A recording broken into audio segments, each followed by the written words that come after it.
बिहार में मेरा विधानसभा क्षेत्र है गोह। ये 2 प्रखंडों से मिल करके बना है, गोह और हसपुरा। आपको ये पहले जान लेना है कि पहले गोह और कोच वो एक अलग विधानसभा क्षेत्र हुआ करते थे और हसपुरा दाऊदनगर के साथ मिलकर के एक विधानसभा क्षेत्र हुआ करता था। परिसीमन जब होने लगा 70 के दशक में, तो उस समय यहां पर गोह विधानसभा क्षेत्र में, जो गोह और कोच मिलकर के बना हुआ था, 2 खास नेताओं के वर्चस्व की लड़ाई वहां चलती थी, राजनीतिक वर्चस्व की लड़ाई। दोनों ही सवर्ण थे।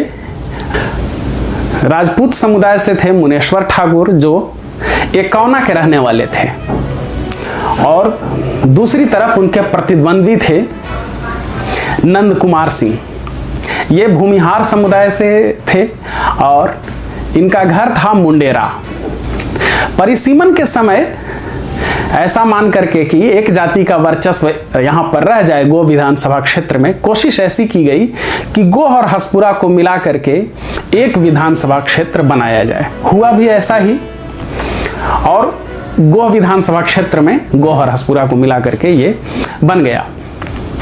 1977 की अब ये बात है, चुनाव का समय आ गया था। दोनों ओर से वो दोनों जो मुख्य प्रतिद्वंदी थे, मुनेश्वर ठाकुर और नंद कुमार सिंह, वो चुनाव की तैयारियों में लगे हुए थे। और उसी समय 1977 की ये सारी घटना अब आप सुनने जा रहे हैं। हसपुरा प्रखंड के टनकूपी गांव में कुछ लोग बैठ करके और ऐसे ही दालान में, चौपाल में बैठकबाजी करके गपशप कर रहे थे। उसी समय यह बात उठी कि यहां पर हमेशा ही विधायक किसी सवर्ण समुदाय का ही क्यों होगा, गैर सवर्ण यहां विधायक क्यों नहीं बन सकता है। और उस बैठक में मुख्य रूप से 4 लोग थे। 3 शिक्षक थे, रामचरित्र यादव, रामशरण यादव, सूर्यदेव यादव, और इसके अलावा एक आयुर्वेद के चिकित्सक थे, उनका नाम था राधेश्याम सिंह। बातचीत यूं ही गपशप में बढ़ती गई और थोड़ी गंभीर हो गई, और कुछ और इधर उधर लोगों से बातचीत करने के बाद ये तय किया गया कि ठीक है, इस बार चुनाव में पिछड़े वर्ग से भी कोई उम्मीदवार खड़ा होगा। और आखिरी सहमति बनी रामशरण यादव के नाम पर। रामशरण यादव उस समय शिक्षक थे, सरकारी शिक्षक थे, इस हिसाब से चुनाव लड़ नहीं सकते थे। तो ये अब उधेड़बुन वाली स्थिति आ गई, असमंजस की स्थिति आ गई कि क्या किया जाए। आखिर जब सब तरफ से यह हो गया कि नहीं, आपको चुनाव लड़ना चाहिए, और याद रखिए कि ये सभी जो बैठकबाजी में शामिल थे, ये वामपंथी आंदोलन से जुड़े लोग थे, कम्युनिस्ट आंदोलन से जुड़े थे, विचारधारा के तौर पर वामपंथी थे। रामशरण यादव ने आखिर दबाव पड़ने के कारण इस्तीफा दे दिया और चुनाव लड़ने के लिए तैयार हो गए। लेकिन साथ ही मन में कहीं यह संशय भी बना रहा कि हम चुनाव ऐसा न कि हार जाएं, एक तरफ नौकरी भी चली जाएगी और इधर चुनाव भी हार जाएंगे। उन्होंने पैरवी की डीडीसी के पास और अपना इस्तीफा वहां रुकवा दिया। उसके बाद चुनाव की तैयारियां जोर शोर से चलने लगी। हमारे यहाँ मतलब उस इलाके में जब चुनाव की तैयारियां होती थी तो उसमें मुख्य रूप से एक चीज होता था, बूथ कैप्चरिंग। बूथ कैप्चरिंग में और उसके साथ बोगस वोटिंग और बूथ कैप्चरिंग औरंगाबाद जिले में बहुत ही बड़ा और गहरा इतिहास इसका रहा है। बूथ कैप्चरिंग अनिवार्य हिस्सा होता था चुनाव जीतने का। उसमें क्या किया जाता था, नए जो अब चुनाव हो रहे हैं उसमें चूंकि काफी दिनों से बूथ कैप्चरिंग की घटनाएं नहीं हुई हैं, इसलिए ये जान लेना जरूरी है, खास करके नए लोगों के लिए, युवाओं के लिए, किशोरों के लिए। कुछ गुंडे रहते थे, बूथ लुटेरे होते थे, वो किसी खास पार्टी और उम्मीदवार से जुड़े होते थे।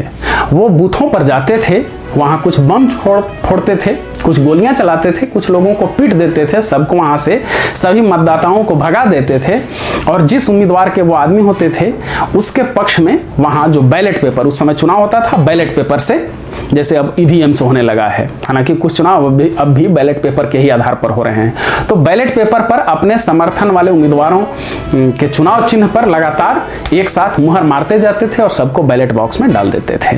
जो मतदान कर्मी होते थे उन्हें भी डरा धमका दिया जाता था और इस तरह से वो पूरी तरह से बूथ कैप्चर कर लिया जाता था, बूथ लूट लिया जाता था और वहां से सारे जिन बूथों पर ऐसा होता था उस उम्मीदवार के सारे वोट मिलते थे काउंटिंग जब होती थी मतगणना के दौरान।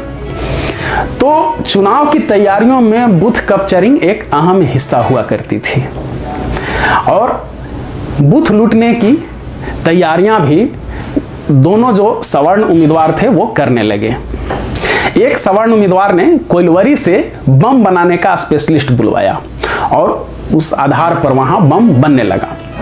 रामशरण यादव के समर्थकों को भी ये बात पता चली तो इधर से भी बम बनाने की तैयारी शुरू हो गई और बम बनाने का मसाला रामशरण यादव के समर्थक पहुंचाने गए मियाँपुर। याद रखिए ये वही मियाँपुर की चर्चा हो रही है जहां बाद में नरसंहार हुआ था। काफी पहले की बात है, नरसंहार से बहुत पहले की बात है। और वहां से जब लौट रहे थे मियाँपुर से तो रास्ते में पड़ता है एकौना। वहां एकौना हाई स्कूल में बम बनाए जा रहे थे और देखा कि जो लोग ये लोग मसाला पहुंचा करके रामशरण यादव के समर्थक वहां से मियाँपुर से लौट रहे थे और यहां देखा कि एक आदमी ओड़िया मतलब बांस की बनी टोकरी, उसमें बम रख करके जा रहा था। रात हो चुकी थी, घनी रात थी, अंधेरी रात थी और आंधी पानी का वो मौसम था। जून का महीना था, 9 जून की ये घटना है, 9 जून 1977। ऐसा हुआ कि आपस में अंधेरे के कारण या जानबूझकर के लोग टकराए। उस रात जो हुआ, बम की टोकरी गिरी और बम वहीं पर फूटने लगे। उस घटना में 2 लोग मारे गए। ये बात वहां 2 लोग मारे गए और इस तरह की घटना भी वहां के सभी स्थानीय लोग जानते हैं। जिन घरों के लोग मारे गए वो लोग जानते हैं, जो नहीं जानते हैं वो सिर्फ प्रशासन के लोग। प्रशासन में मतलब सरकारी दस्तावेजों में कहीं भी इस घटना का उल्लेख नहीं है। बहरहाल आया चुनाव का दिन, मतदान का दिन 10 जून 1977। बूथ लुटेरे अपने काम में लग गए।